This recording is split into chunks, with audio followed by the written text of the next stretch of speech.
Good afternoon. My name is Charlotte Macera, and the name of my persuasive speech is From Chains to Change, the Case for Rehabilitation Over Punishment. Let me start by asking you a simple question. What do we want from our justice system? Is it revenge or is it real change? Every year, 1.9 million individuals are incarcerated in the United States, and every year, roughly 2 out of 3 of them are rearrested within just 3 years of their release.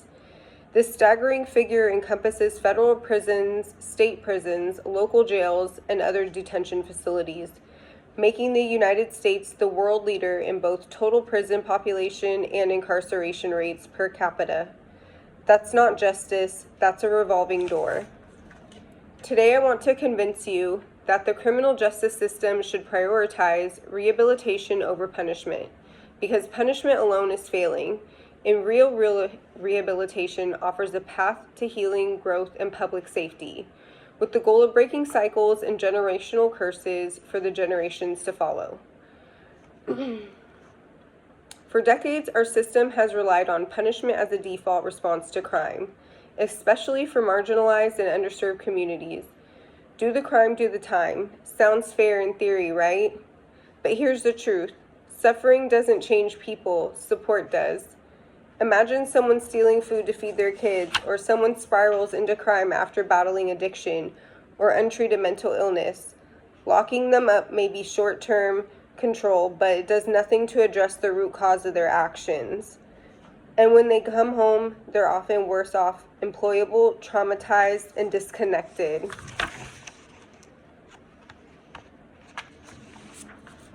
Mass incarceration, or the widespread incapacitation of people in prisons and jails, does not randomly or equally affect all subgroups in the population.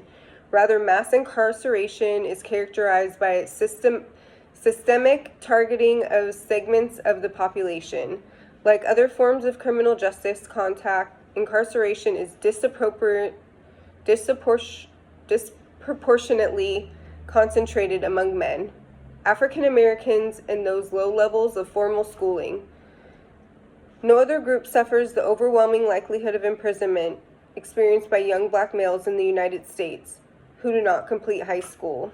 Then there is deterrence, which again at first glance makes perfect sense. Deterrence theory suggests that threats of punishment or experiencing punishment should reduce the likelihood of reoffending. Punishment, after all, has worked for us.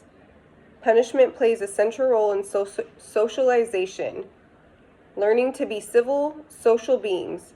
Therein lies the flaw in the thinking. Criminal offenders are not like us. Their circumstances and experiences typically differ in fundamental ways, and from the non-offending population. The case for rehabilitation. Rehabilitation means helping people heal, learn, and return to society more strongly than they were before. That might look like access to education and job training, therapy and mental health services, substance abuse treatment, restorative justice programs that involve victims and communities in the process of healing. And it works. Research has shown that rehabilitation efforts which treat and provide services to offenders are much better both on a community and individual level. Why do we need rehabilitation? As a result of the tough on crime era, the U.S. inmate population has skyrocketed. Even though incarceration rates in the U.S. in 2019 were at the lowest level since '95, U.S. still had the highest incarceration rates in the world as compared to over 200 countries for which prison data is available. The U.S. has 5% of the world's population, but nearly 25% of its incarcerated population. It's more cost-effective too.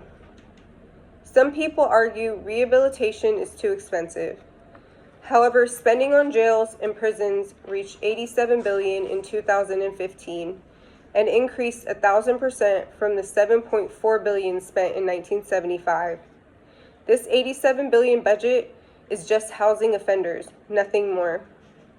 Rehabilitation programs are often cheaper and offer a return on investment. They'll reduce crime, reduce prison populations, and more people working, paying taxes, and contributing to society. So not only is it morally smarter, but it's also financially smarter too. I know firsthand the role that a rehabilitation program played in my life. I detoxed drugs and alcohol on the streets and entered a 90-day treatment program. I was the first to break the cycle in my family. Addressing mental health and addiction from a rehabilitation standpoint in my family was unheard of. I was repeating the cycle and going in and out of jail. I now have 5.5 years sober and help others that are struggling get the help that they deserve. Human beings deserve a second chance.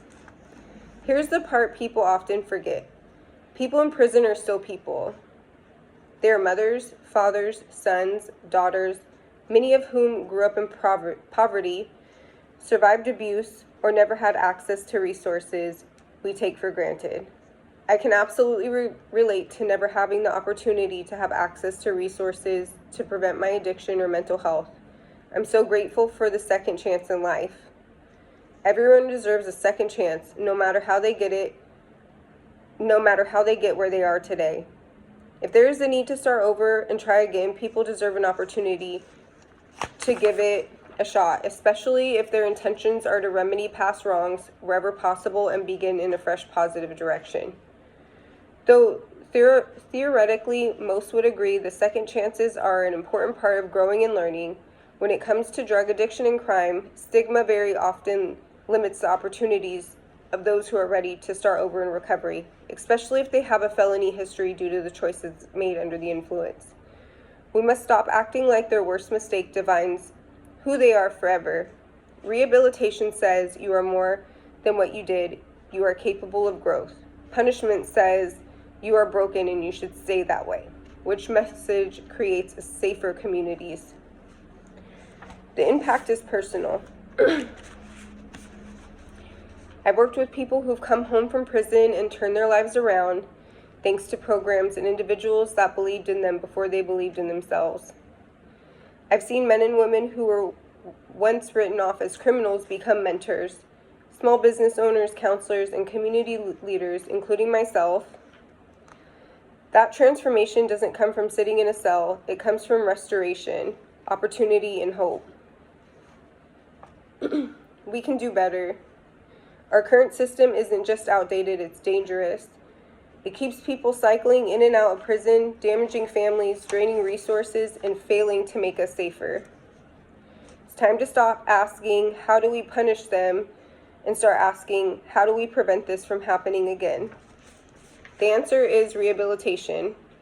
Let's build a system that restores people instead of ruining them, one that believes in second chances, one that prioritizes healing over harm, because justice without compassion is not justice at all.